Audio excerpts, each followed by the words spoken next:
I mean, I'm live, so like.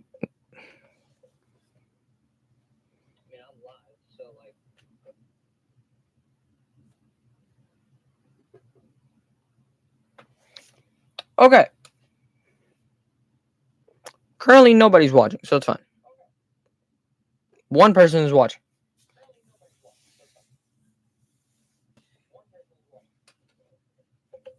People from the other stream, come to this one, because if you're the one person, go to the other stream and tell them to come to this one.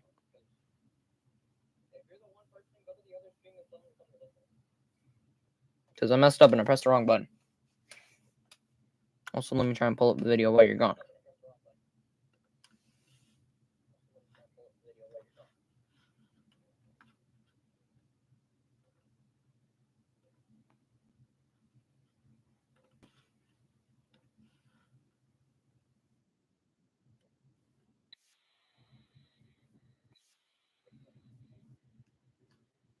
Well, whatever.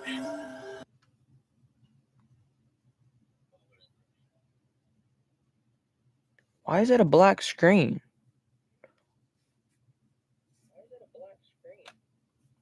Yo, the two people watching, is that black screen for you?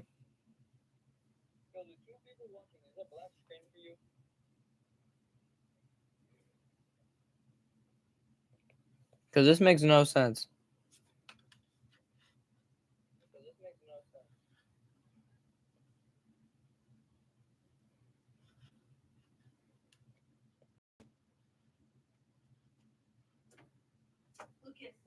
What's up? Are you live? Yeah. Oh, we can't pull it up. What is it called again? Wait, what are you talking about? I got you. So,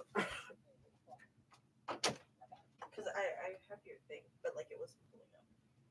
because I had to do a new one. Yeah, we saw that. Is it, oh, okay, we got it. Okay. We found it. Never mind. You can come with Izzy and and watch it.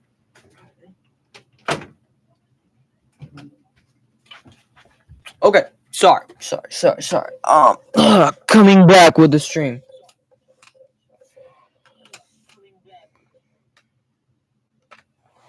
I gotta figure out how to do this because this is annoying. Just. Why is it a black screen? In a shocking and horrifying incident.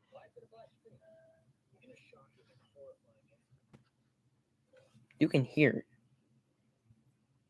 What if I just play it?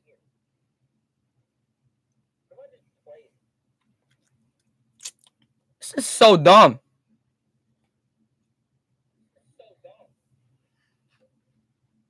Stop.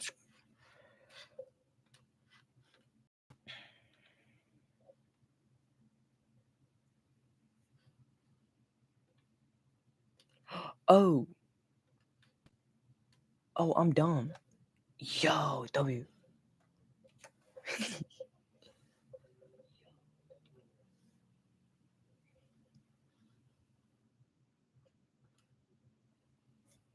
I got it. Let's go. I got it. Let's go.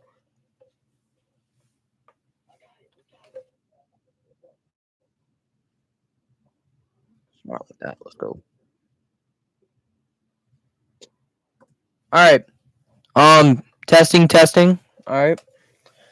So today we are watching Dangerous Kids reacting to life sentences.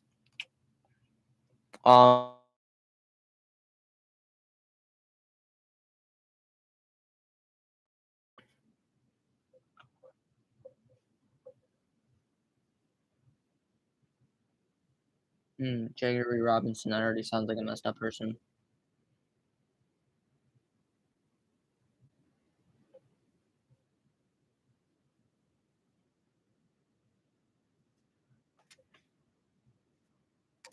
Why would you do that to your mother? Like, I don't understand that. Why would you do that to your mother? It's okay though.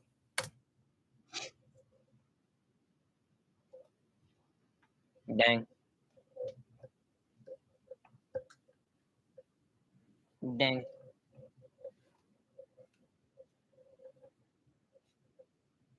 What?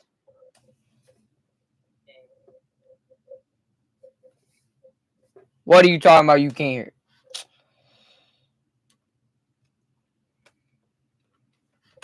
All right, I got you.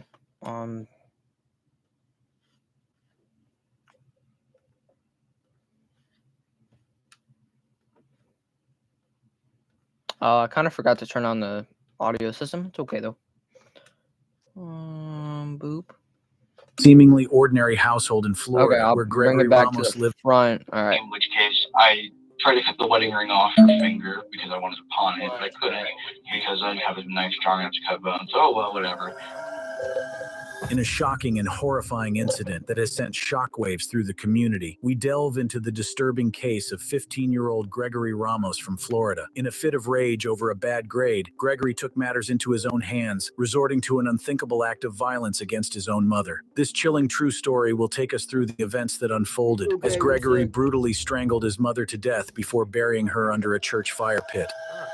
He was charged with first-degree murder, abuse of a body, and tampering with evidence. Gregory Ramos was just 15 when he murdered his mom, Gail Clevenger, 46, at their home in DeBary in November 2018, before staging the scene to look like a break-in. It all began in a seemingly ordinary household in Florida, where Gregory Ramos lived with his mother. But behind closed doors, tensions were brewing. Gregory, a 15-year-old high school student, was facing mounting pressure to excel academically. His mother, whose name has been withheld for privacy reasons, had high expectations for her son's academic performance. As the school year progressed, Gregory found himself struggling with biology, and his grades began to slip. The weight of his mother's expectations bore down on him, fueling a growing frustration and resentment. That's kind of sad. How do you, like, I mean, one, that's just kind of sad. You're just, like, ugly and fat. Like, you got depression because you're ugly and fat. And then you're just, like, to the point that overbearing the barrier or, like, overflowing, you just end up killing your mom. That's sad. The pressure to succeed became unbearable for the young teenager, and it seemed as though he had reached his breaking point. In the days leading up to the tragic event, Gregory's relationship with his mother deteriorated further. Arguments over his grades escalated, with both parties becoming increasingly frustrated and angry. The toxic atmosphere in their home, It's okay, I got straight A's. created a breeding ground You're just jealous. for resentment and hostility. On the fateful day, tensions reached a boiling point. Gregory, consumed by anger and desperation, hatched a sinister plan to rid himself of the perceived source of his problems. In a chilling act of violence, he confronted his mother, overpowering her in a moment of blind rage. With his hands wrapped tightly around her throat, Gregory mercilessly strangled his own mother, extinguishing her life in a horrifying act that defies comprehension. The brutality of the crime is difficult to fathom, as a young teenager committed the ultimate betrayal against the person who brought him into this world. But the horror did not end there. After taking his mother's life, Gregory's actions took an even more macabre turn. In an attempt to conceal his heinous act, he decided to dispose of her body. With a calculated and cold-hearted mindset, he transported her lifeless form to a nearby church. Under the cover of darkness, Gregory dug a shallow grave in the church's fire pit, burying his mother's body beneath the sacred ground. The chilling nature of this act is beyond comprehension, as the sanctity of a place of worship was violated by the very person who should have held it in reverence. The teen struck while his stepfather was out of town on business. He had spoken to his wife about Ramos's poor grades just hours before she was killed. The discovery of Gregory... No, I gotta go back to this. You had such nice hair. Like, why would you go from having, like, nice wavy hair like this to a buzz cut? And now I see why you're crazy, bro. To his wife about Ramos's poor grades just hours before she was killed. The discovery of Gregory Ramos's heinous crime sent shockwaves through the community, leaving friends, neighbors, and authorities in disbelief. The investigation into his mother's disappearance began, and it didn't take long for suspicion to fall upon the troubled teenager. New footage of his confession reveals disturbing new details in the case, including how he tried to cut off his mom's finger to pawn her wedding ring, but failed because he didn't have a knife strong enough to cut through bones. That's sad. because I didn't have a knife strong enough to cut bones. Oh, well, whatever. The video shows Ramos person. nonchalantly describing the murder Chubby. to detectives Chubby. who picked him up almost Chubby. immediately after he made a 911 call to police claiming his mother had gone missing. Law enforcement agencies worked tirelessly to uncover the truth, meticulously piecing together the evidence that would ultimately lead to Gregory's arrest. The chilling details of the murder and the burial under the church fire pit were unearthed, painting a grim picture of a disturbed mind. After lying to cops about his involvement, Ramos eventually cracks, telling them he felt nothing after killing his mom. The twisted teen tries to defend his actions, stating it was completely on impulse and as a result of repeated beatings. As the legal proceedings unfolded, Gregory Ramos was charged with first-degree murder. The courtroom became a stage for the shocking revelations of his actions, as witnesses testified to the chilling details of the crime. The prosecution painted a He didn't vivid have a picture single of a thing of young man remorse. driven to commit I would an give unspeakable him act of the- violence. I would give him the death penalty, honestly. Like, if I was that person, I'd be like, as soon as I heard you killed your mother and you seem like you have no remorse, death penalty, electric chair, shock that boy. Over a bad grade. It was also revealed that Ramos had also enlisted the help of his two friends Dylan Seglarek and Brian Porras to ransack the family home to make it look like a break-in. The boys then went to school as usual the next day. Ramos then got home and made, in his words, a Grammy-winning phone call to 911 to talk about this horrible incident that did not really occur. The investigators said Ramos told them what really happened after he initially tried to say his mother dropped him off at school Friday morning. However, the details did not add up after Clevenger's architect firm said she didn't show up to work that morning. Law enforcement was suspicious of the boy, who returned home from school early on the day of the crime and made the call at 3:52 p.m. Almost immediately, he reported his mother missing and noted the van left running in the driveway. Despite their suspicions, law enforcement put out a notice for anyone who Oh, you're knew of her stupid. whereabouts. Throughout the trial, Gregory displayed varying levels of emotions for his actions, at times being remorseful, but at times displaying a cold and callous demeanor Not only have I stolen my mother from myself, but from everybody else as well. that further shocked those in attendance. The defense attempted to present a picture of a troubled teenager overwhelmed by academic pressure, but the gravity of the crime overshadowed any sympathy that might have been elicited. There are so many conversations that I want to have with her, but now cannot. I'll never Well, then you forgive shouldn't that have done how it. she met my father, or what happened Shouldn't have to her done in it, New York. stupid. That's your Because of my fault. actions, I will never get the truth know my mom. In the end, the jury delivered their verdict, finding Gregory Ramos guilty of first-degree murder. The judge, recognizing the severity of the crime, handed down a sentence that would ensure he would spend the rest of his life behind bars, forever separated from behind bars. society. The Shock that boy. That's what I would do. Like, all it takes is 2 seconds. Lever down. 3 more seconds, you're dead. Fry him. story of Gregory Ramos is a Make him- chilling reminder Make him the 12-piece chicken McNugget that he had a few days ago. of the depths to which human desperation can lead. A young teenager driven to commit an unimaginable act of violence over a bad grade forever altered the lives of those around him.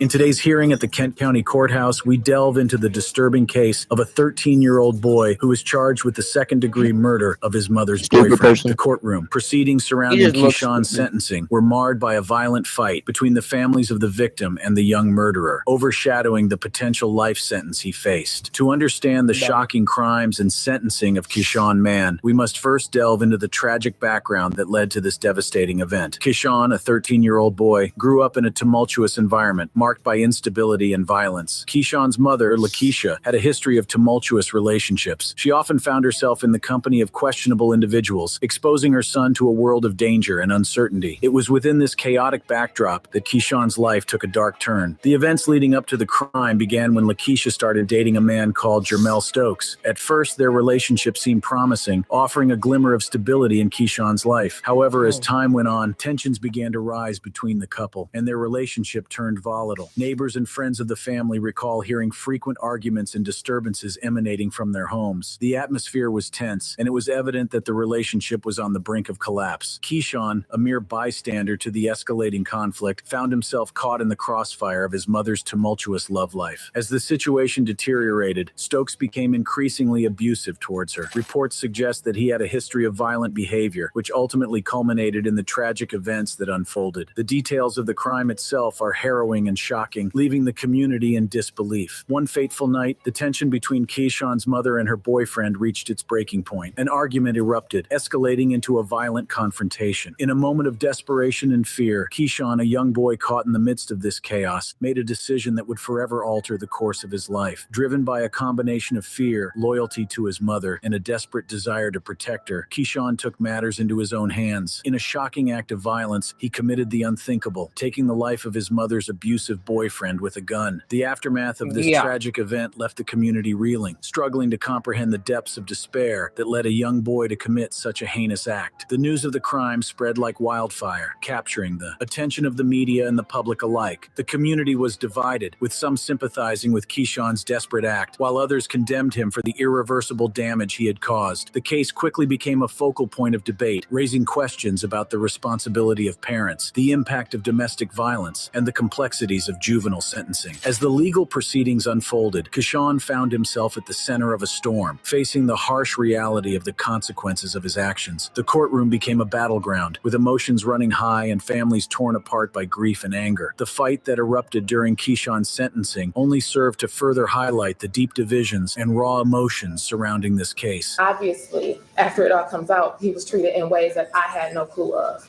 So we can't say that, oh, he was never mistreated. As the courtroom drama unfolded, the eyes of the nation were fixated on the proceedings of Keyshawn Mann's trial. The shocking crime committed by a 13-year-old boy had captured the attention of the media and the public, leaving everyone eager to witness the outcome of this harrowing case. The courtroom, filled with tension and anticipation, was a battleground for emotions and conflicting perspectives. Families of both the victim and the accused gathered, their grief and anger palpable in the air. The judge, Daniel Zamitis, presided over the case and was tasked with the difficult responsibility of delivering a fair and just sentence for Keyshawn. The sentencing process began with the presentation of evidence and testimonies from witnesses. The prosecution painted a grim picture of the events leading up to the crime, highlighting the abusive nature of the victim and the desperate circumstances that led Keyshawn to commit such a violent act. He told me that he was going to use it to kill his father because he used to abuse his mom. Prosecutors say the boy walked behind Stokes, held the gun inches from the man's head, and pulled the trigger. Prosecutors say he likely is the youngest person in Kent County to be charged with murder, and one of the youngest around the state. The closest similar case was in 1995 when a 14-year-old Sand Lake boy murdered his elderly neighbor. The defense, on the other hand, argued for leniency, emphasizing the young age of the accused and the traumatic environment in which he grew up. In interviews at the Children's Trauma Assessment Center, Mann told a therapist Stokes abused his mother, sometimes sticking a finger down her throat and hitting him and his 3 brothers with a paint stick while she was gone. This is a child. Dang. Yes, he may have committed an adult crime. As the arguments were presented, emotions ran high within the courtroom. It doesn't matter if he's a kid. He was the one who committed the murder. I mean, like, honestly, like, you can't, like, say, oh, he's a child, give him 5 years. Like, no, dummy. Family members of the victim expressed their anguish and demanded justice, while Keyshawn's family pleaded for understanding and compassion. The tension in the room was palpable, with each side fiercely advocating for their version of the truth. Judge Zamitis, faced with the weight of the decision before him, carefully considered all the evidence and testimonies presented. He understood the gravity of the situation and the impact his ruling would have on the lives of those involved. The judge's duty is not only to deliver justice, but also Oh man! Testimonies presented. He understood the gravity of the situation and the impact his ruling would have on the lives of those involved. The judge's duty was not only to deliver justice, but yeah, this dumb face. Yeah, this is your judge. Oh yeah, buddy, you're screwed. You're done. Yeah, I'd never want this guy as my judge. but also to consider the potential for rehabilitation and the possibility of redemption for a young offender. Amidst the charged atmosphere, a courtroom fight broke out, further complicating an already emotionally charged situation. The clash between the families of the victim and the accused added another layer of complexity to the sentencing process. The chaos that ensued momentarily overshadowed the gravity of the crime and the need for a fair and impartial judgment. After order was restored, Judge Zamitis resumed the proceedings, determined to fulfill his duty despite despite the tumultuous circumstances. The sentence he would ultimately deliver would have far-reaching consequences, not only for Keyshawn, but for the community as a whole. The judge's decision would undoubtedly be influenced by the shocking nature of the crime, the age of the accused, and the circumstances surrounding the events leading up to the tragedy. The judge sentenced the teenager to serve the next 8 years in a juvenile facility until Mann was 21. After that, he could face another sentence that could transfer him to an adult prison from a minimum of 162 months and up to life. The courtroom drama surrounding Keyshawn Mann's sentencing serves as a stark reminder of the complexities involved in the justice system. It raises important questions about the appropriate punishment for young offenders and the potential for rehabilitation. The case has sparked debates about the role of society in preventing such tragedies and the need for support systems to address the underlying issues that contribute to such acts of violence. Okay.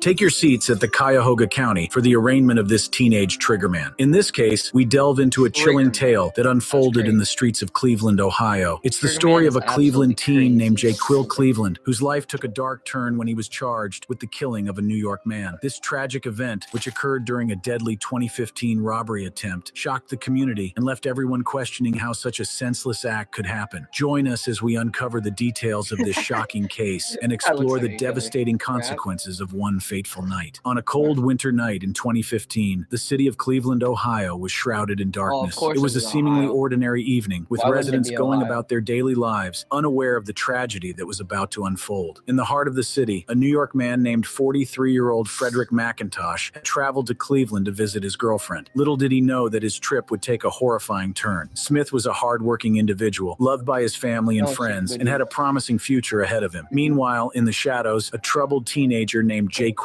Cleveland was grappling with his own demons. Growing up in a crime-ridden neighborhood, Cleveland had been exposed to a world of violence and despair. It's okay.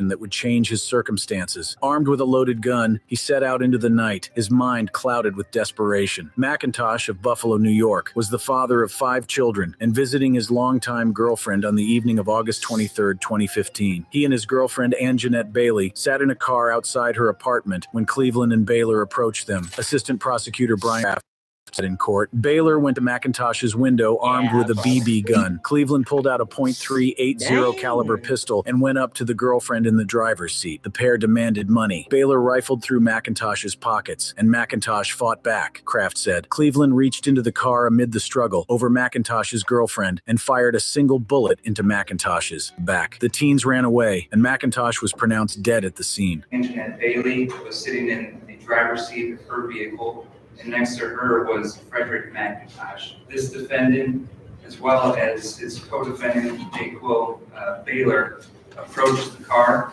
held him at the gunpoint. Cleveland used his firearm and leaned over Anjanette Bailey and fired one time into the back of Frederick McIntosh, killing him on the scene, Your Honor. The news of the senseless killing spread like wildfire, leaving the residents of Cleveland in disbelief. How could such a heinous act occur in their quiet neighborhood? The police swiftly launched an investigation, determined to bring the perpetrator to justice. As the details of that fateful night began to emerge, the community grappled with a mix of emotions, anger, sadness, and a profound sense of loss. The life of a promising young man had been cut short, leaving behind a grieving family and friends who would forever be haunted by the memory of that tragic night. In the wake of the shocking killing of McIntosh, the Cleveland Police Department launched a relentless investigation. Detectives meticulously combed through the crime scene, collecting evidence and interviewing witnesses in their quest to bring the perpetrator to justice. All eyes turned to Jaquil Cleveland, the troubled teenager who pulled the trigger that fateful night. As the evidence began to mount against him, Cleveland realized the gravity of his actions. Overwhelmed with guilt and remorse, he confessed to the crime, uttering the words, "I'm sorry to break your heart," to his devastated mother. The crime perplexed Cleveland's mother, his lawyer, and Sonnenberg, who all noted that Cleveland grew up in a supportive family. So often we see kids who have no chance, or young adults that have no chance, who grow up in neglectful families or abusive families or both, Sonnenberg said. That wasn't the case here. Cleveland's mother, Victoria Flanoy, apologized to McIntosh's family for her son's actions, which she said ran counter to his upbringing. "I just remember the little boy who told me about his dreams to go to college, making his own business, taking care of his mother," she said. "I don't understand it and I can't explain it. I just ask that somehow My son gets another chance at life. The courtroom became the stage for the pursuit of justice. As the trial of Jaquil Cleveland unfolded, the prosecution presented a compelling case, meticulously piecing together the events of that tragic night. They highlighted the evidence against Cleveland, including eyewitness testimonies, forensic analysis, and the weapon used in the crime. The defense, on the other hand, sought to humanize Cleveland, shedding light on his troubled upbringing and the challenges he faced growing up in a crime-ridden neighborhood. They argued that his actions were a result of the environment he was raised in, painting a picture of a young man who had been failed by society. As the trial progressed, the courtroom was filled with tension and emotion. The victim's family sat in anguish, their hearts heavy with grief and the desire for justice. The community watched with bated breath, eager to see how the legal system would respond to such a heinous crime. Cleveland and his accomplice, then 17-year-old Jaquil Baylor, both pleaded guilty in November to involuntary manslaughter, aggravated robbery, and other charges. As part of the deal, prosecutors dropped an aggravated murder charge that would have carried a life sentence, and the pair agreed to a prison sentence between 20 and 25 years. Baylor will be sentenced at a later date after a December Supreme Court ruling mandated that teenagers be given a special hearing in juvenile court to determine if they should be charged as adults. Cleveland went through the hearing, called an amenability hearing because he was younger than Baylor at the time of the shooting, prosecutors said. Before his sentencing, this was what he had to say. I'll take time off to apologize to the family.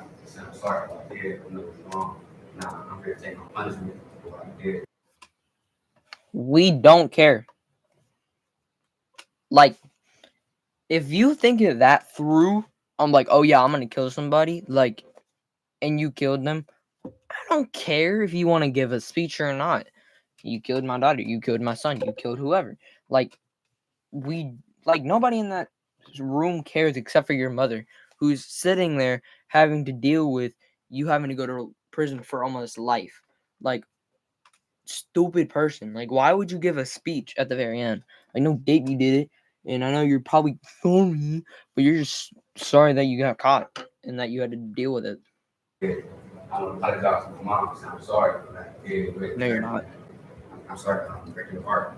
After careful deliberation, the jury delivered their verdict. Jaquil Cleveland was found guilty of first-degree murder. The judge, taking into account the severity of the crime and the impact it had on the victim's family, handed down a sentence that would ensure Cleveland paid for his actions. He was sentenced to spend 24 years in prison, a punishment intended to serve as a deterrent to others who might consider following a similar path. The courtroom erupted in a mix of emotions: relief for the victim's family, closure for the community, and a sense of justice served. But the scars left by that tragic night would never fully heal. The loss of a loved one and the shattered lives left in the wake of the crime would forever be a reminder of the devastating consequences of violence. The sentencing of Jaquil Cleveland marked the beginning of a long and arduous journey toward healing for the community of Cleveland. The impact of the case reverberated far beyond the courtroom walls, leaving a lasting impression on the collective consciousness of the city. For the victim's family, the pain of their loss remained ever present. They were left to grapple with the void left by McIntosh's untimely death, forever haunted by the memories of that tragic night. Their grief served as a stark reminder of the devastating consequences of violence and the importance of cherishing our loved ones. Members of McIntosh's family, including his sister Sheila Mosley, attended the sentencing in t-shirts emblazoned with his photograph. Mosley. All right. We're watching and try not to laugh because I can't deal with this. Try not to laugh. All right, I'm gonna go grab some water. I'll be right back. I'll probably be like 5 minutes, 3 minutes.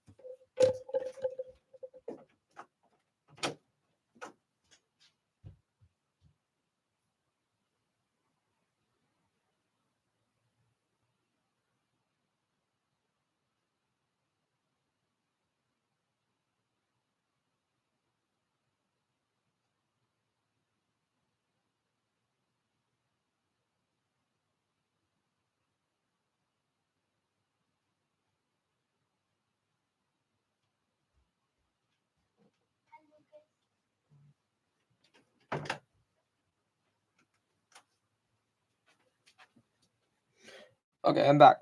All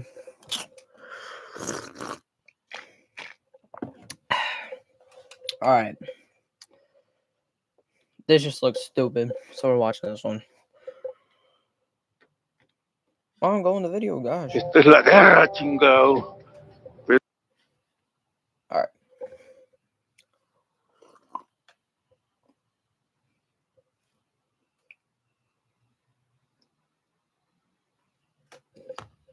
Lo juro por mi sagrada madrecita que voy a matar a mi hermano y a toda su prole. Conmigo no hay parentescos.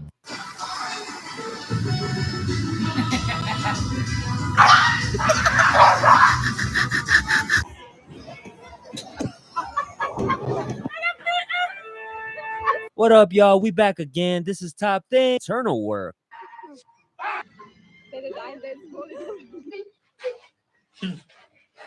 Bismillah.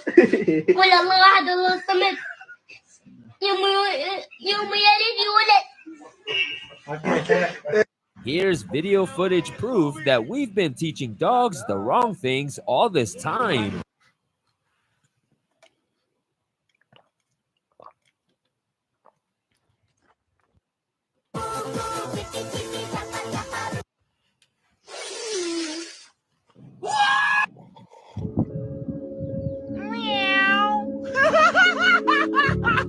Really careful, not that other. Tickle, tickle, tickle, tickle.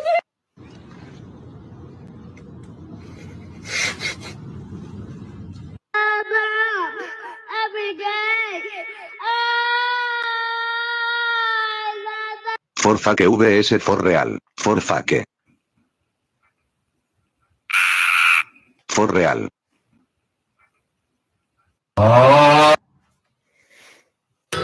In nomine Patris et Filii et Spiritus Sanctus.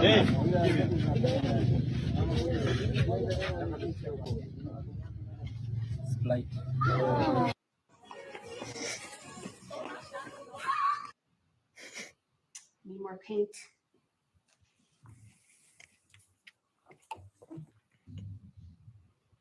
That feels nice.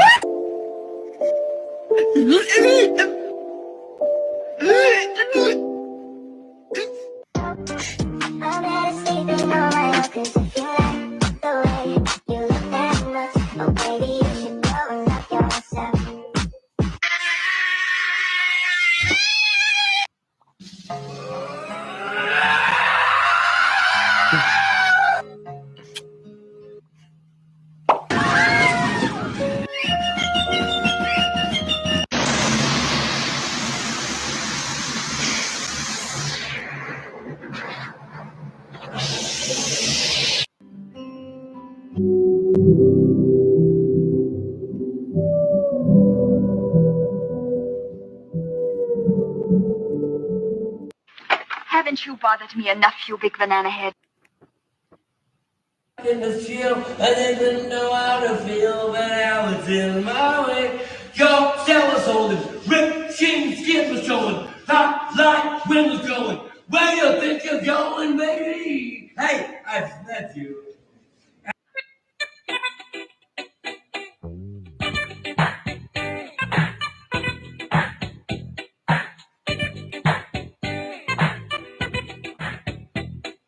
Don't have a double chin. What you do have is bad posture. So all you need to do is 2 steps. Bring your shoulders up, back, and down. Bring your chin slightly forward and then slightly down, and look at the difference that makes. Slightly down and shoulders up, back, and down. Bring your chin slightly forward and then slightly down, and look at the difference that makes. Treat me like white teeth, don't get me dirty. Love on me. Yo estoy puesta pa' ti, tú te me quitas. Diablo, que piquete la chamaquita.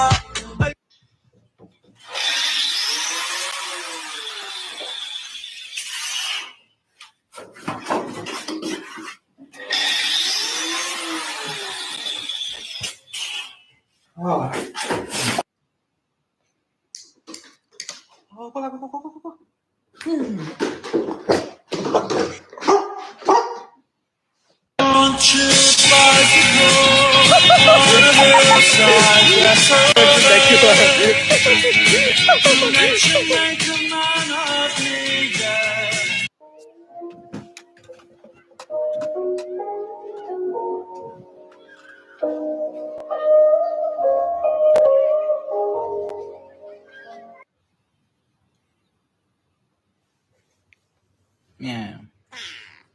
Fake vs reality. Fake. So the thing I keep thinking about is, was it worth it to be happy for a little bit, even though it ended up sad? Real.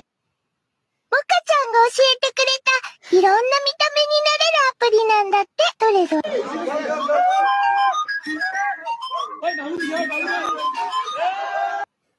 Guys, is this Freddy Fazbear? R R R R R R R R R R R R R.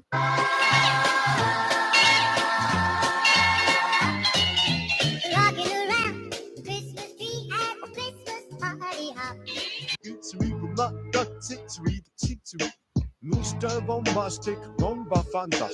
Excuse me.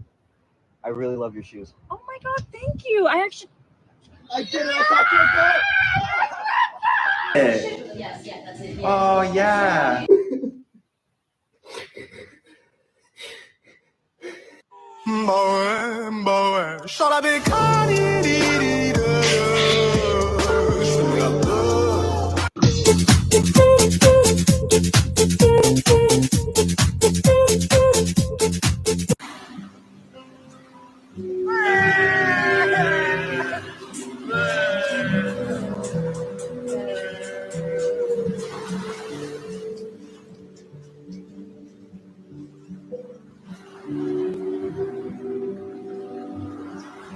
Chippy chippy chappa chappa looby looby lava lava looby looby looby boom boom.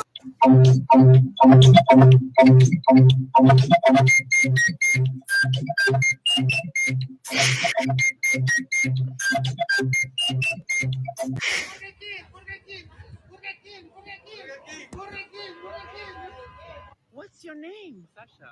No, what's your real name? Carlo. What's your name? Marco. Prince Charming. This is I, Fiona. I love you.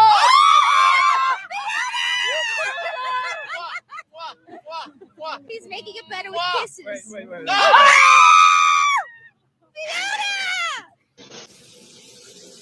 Bracia właśnie skida. Chodź do mnie skida.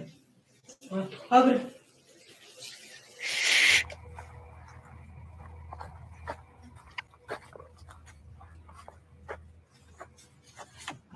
It's okay. I don't have any more Help water. me up.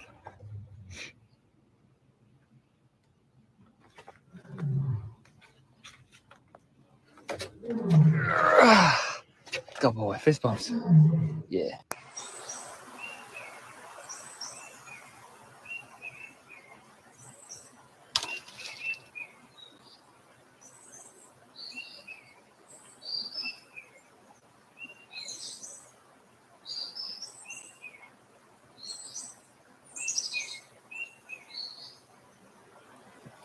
There bro goes.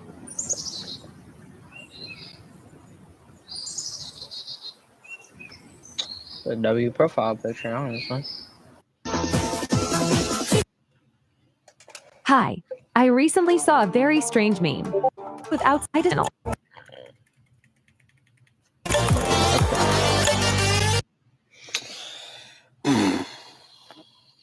Everybody on FaceTime talking about you like Steve Harvey. Hey, look, y'all really think he look like Steve Harvey?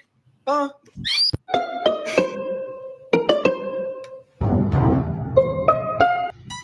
Yeah.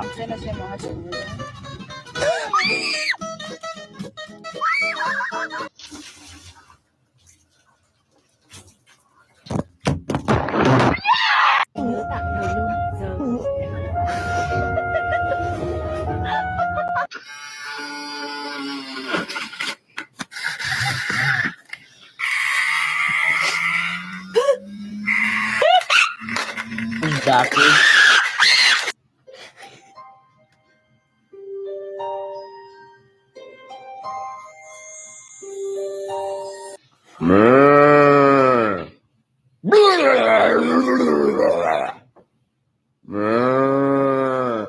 You're not escaping.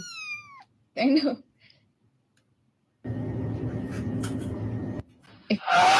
Mi primera chamba. Me acuerdo el día que de la chamba yo me enamoré. Go, baby, go! Go! Go!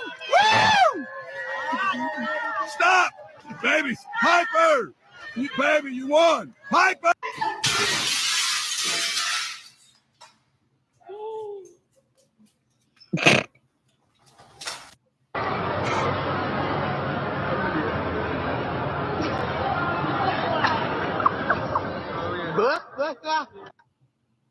Get in the bath. Get up there. Go. Is that a goat? No, it's a dog.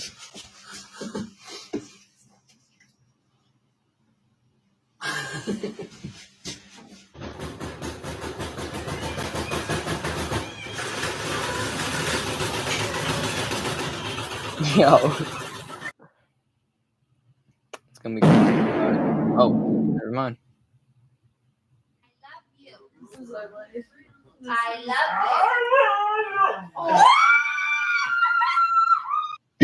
Kitty, you can have cheeseburger. What do you think about California? You like it? Yeah. Do you like it? You taking a shit? What you doing?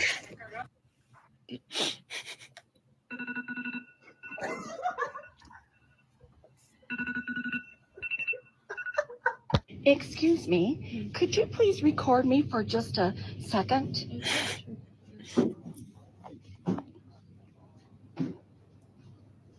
Stop recording me! Oh my god, what? But because Lana Kosla upset.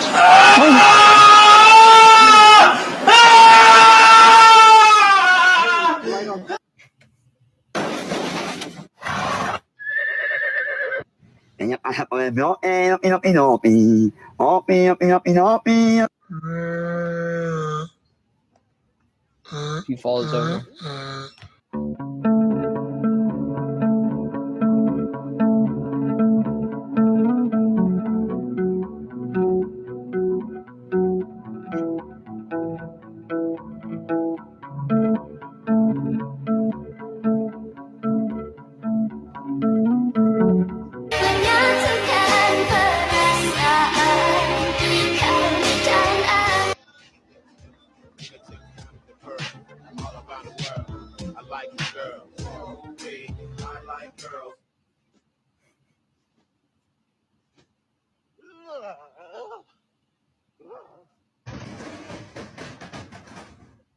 Yeah. Wait. Bruh. Sit. Gentle. Oh my god. Madame, ça va?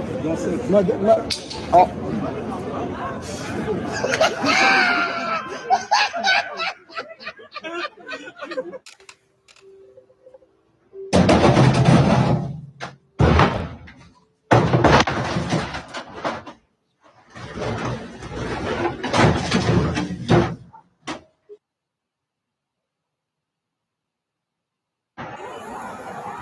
I would be freaking out.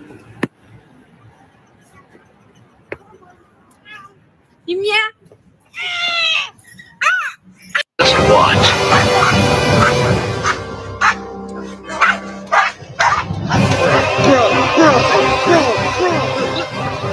Yo. Let's just let it run. Whatever that was.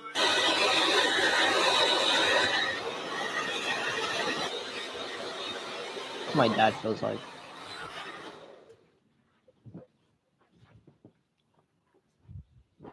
Yeah, bro needs all that. It wouldn't be the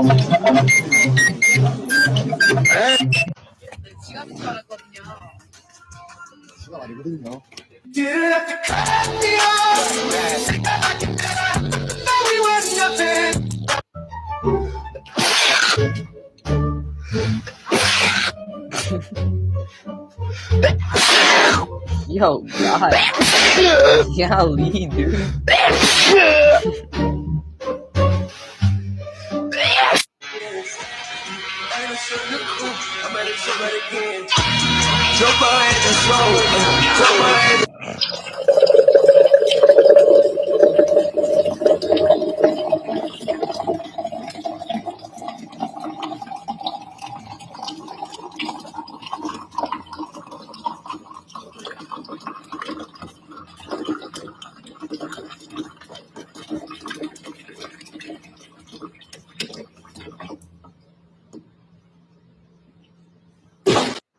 I ain't gonna lie, this shit's sad.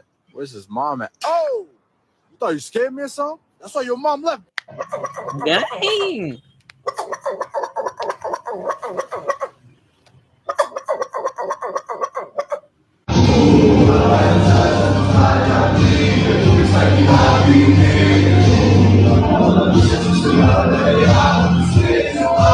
Co jest, kurwa? Bilbilu.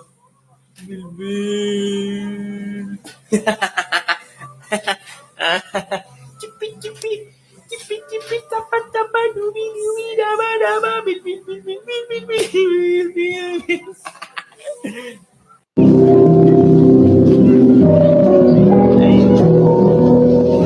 Unless you can slide.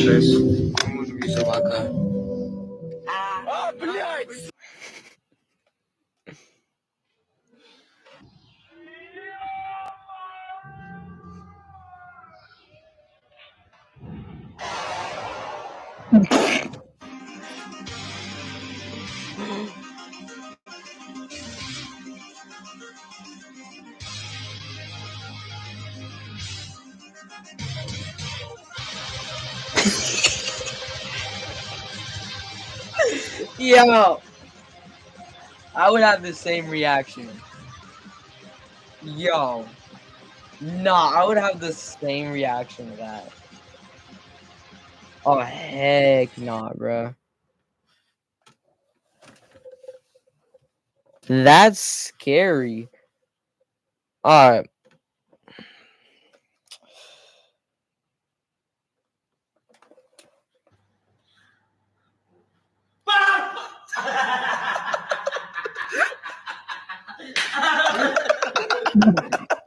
Hold on, something's coming. Something's coming out of here. Look, there's a bird, dude. It knows what's good. I'm telling you, I just heard it inside. This is my pet duck, Adam, going for his first swim. Be careful, Adam. Adam! Adam! Hold on, why does B got fur? I ain't never seen nothing like this in my life. This some shit out Juma. Oh shit.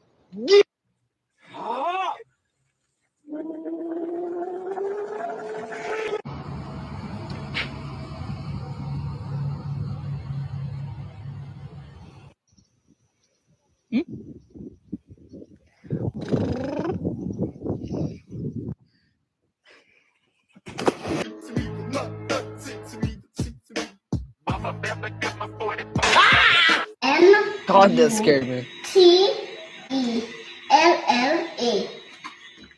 What's your word? Peanut butter.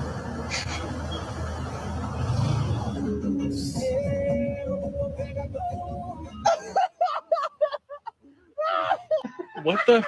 Now look down. Look down. Look at his eyes. Look at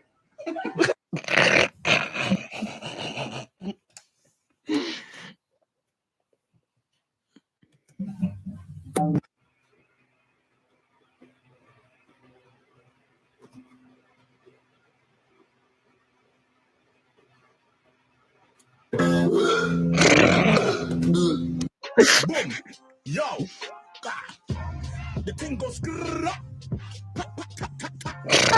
Monkey on the car. Monkey on the car. Fuck off. You don't want a teenage mutant ninja turtle. Which one could turn you into Squirtle? Move your tongue into a circle. The right spot is universal. Yeah.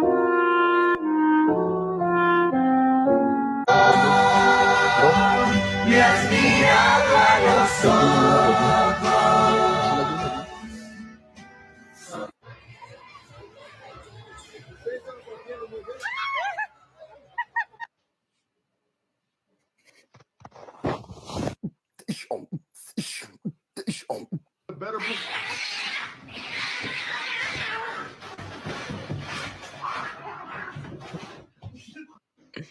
아, 또 한번 써볼까?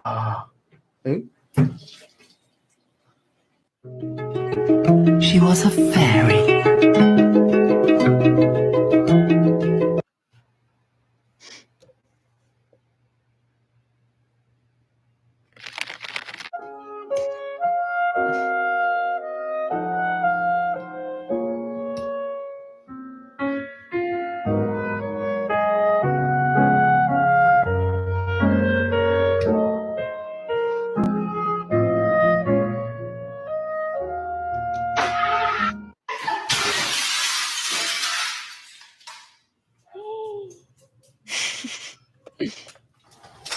Hello, it's me. Hello, it's Che, Yo, it's another no prende, portal. boludo. ¿Qué onda? It's another portal. Yo, what's up, Anton? What's up, bro?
It do be like that sometimes, bro.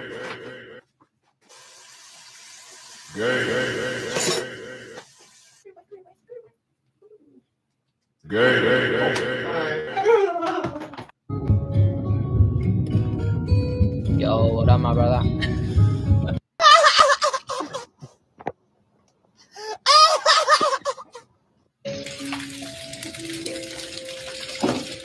Yeah. What's your dog doing? That's a cat? What kind of goofy at? What is that? What the fuck? Yo, you good? Yo, your kitty cat is. Mira, bonito. It's Pete the cat!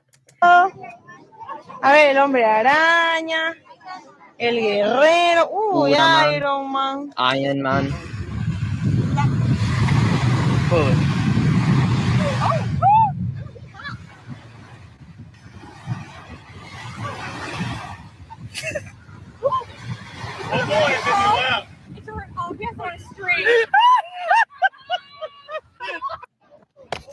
I'm sorry. I fell for you.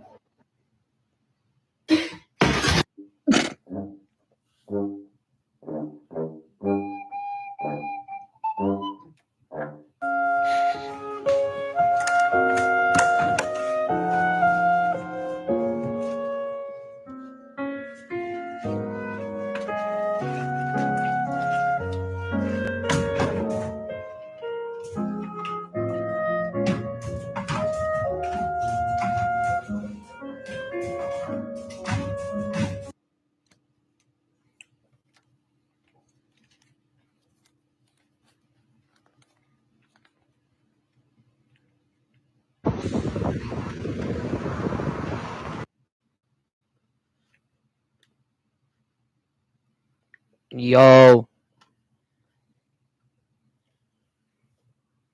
Does it mess up?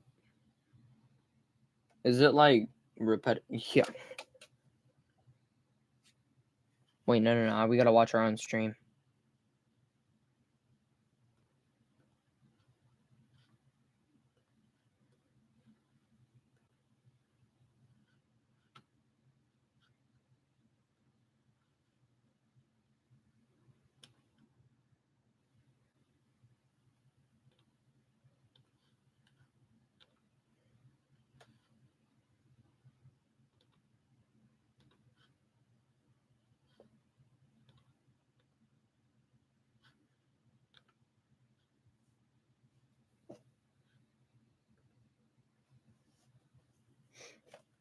Don't worry, this will be great.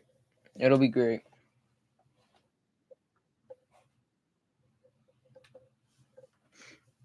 Oh god, this is about to be terrible.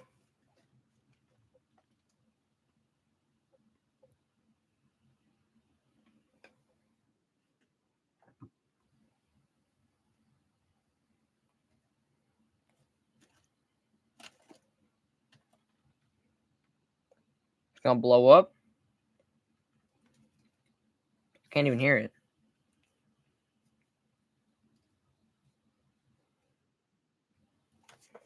I thought it would excessively blow up. Guess not. I can't play Minecraft because when I tried playing Minecraft before, it blew up my computer. I can try and see if it'll work, but it more than likely won't. I'll try though. I'll go on the same one as it was before.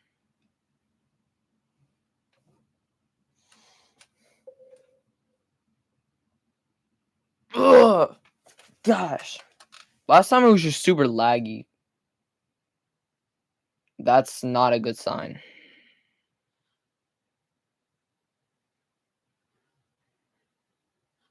Okay, yeah, I'm gonna get off Minecraft because that's not good.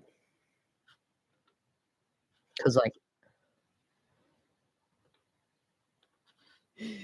yeah, that was not good.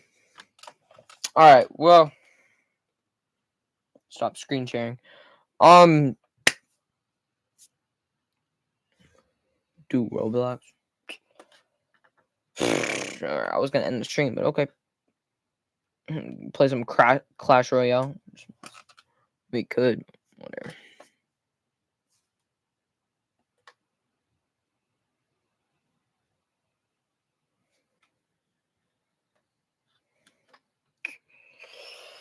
What Minecraft are we playing today? I don't know.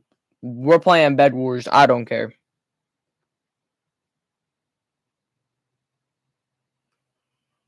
Pizza Simulator.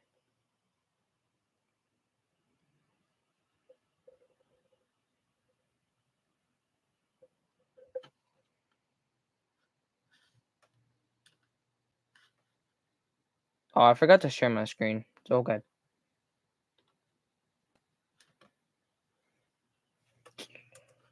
Alright, and Roblox. Pizza Simulator. So is it like my life as a pizza place? Is it that one? Alright, we're just gonna say it's that one. Yeah, it's already laggy, but it's okay.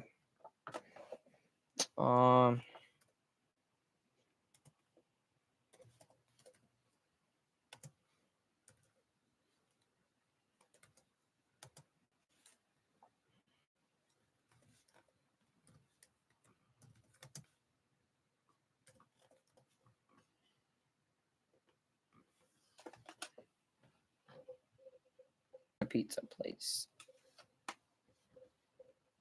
Alright. Let's see how laggy this is gonna be. Because this is about to be terrible. Guarantee it.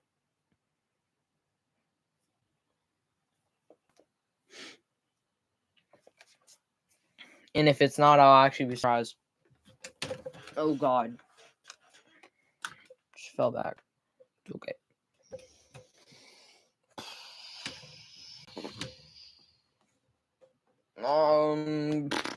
Nah, bro. Cook hard, nah. We delivery. Adobe Office. I hate when this happens. Okay. Alright. Yo, a dog. Animal morph. Wait, what? Oh, I thought I literally turned into a dog.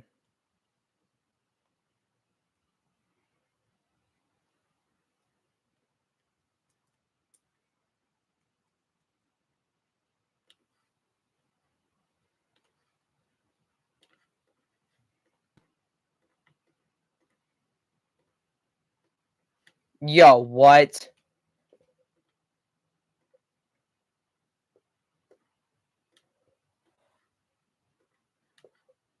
Oh, I put that one in the wrong one. Alright, bang.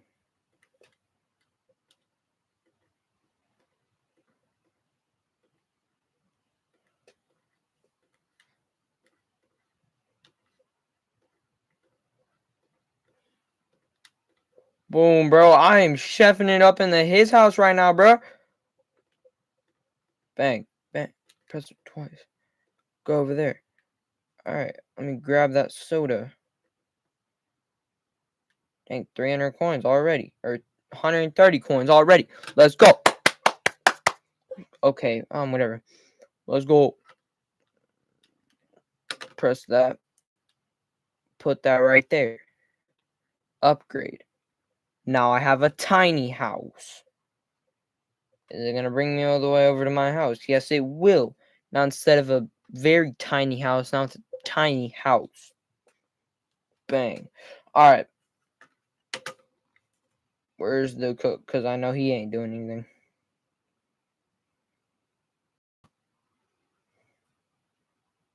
The cook actually is doing something. Let's go. See if you can go any faster, though. Because, like, this is actually, like, very slow. Alright. Got that.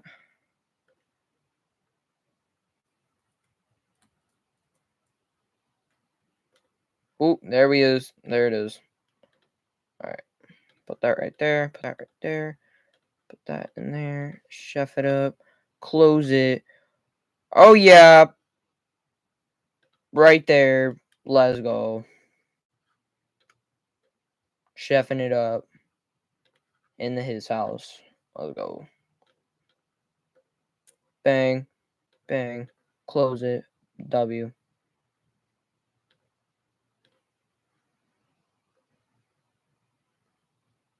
Yo, wait. I'm in the day. Yeah. I'm on the board. I accomplished something. There's no way.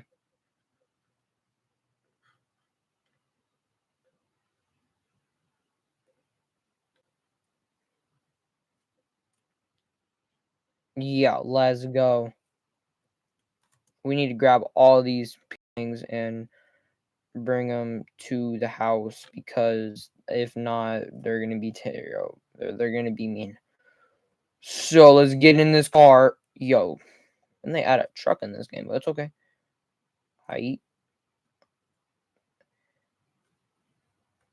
It's not a good sign whenever you see your car, like, completely bugging out. It's okay. Alright. Ding dong.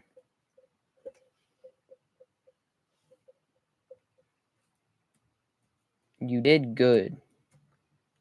Thank you. It's got a big house. God. Oh my gosh. Phone.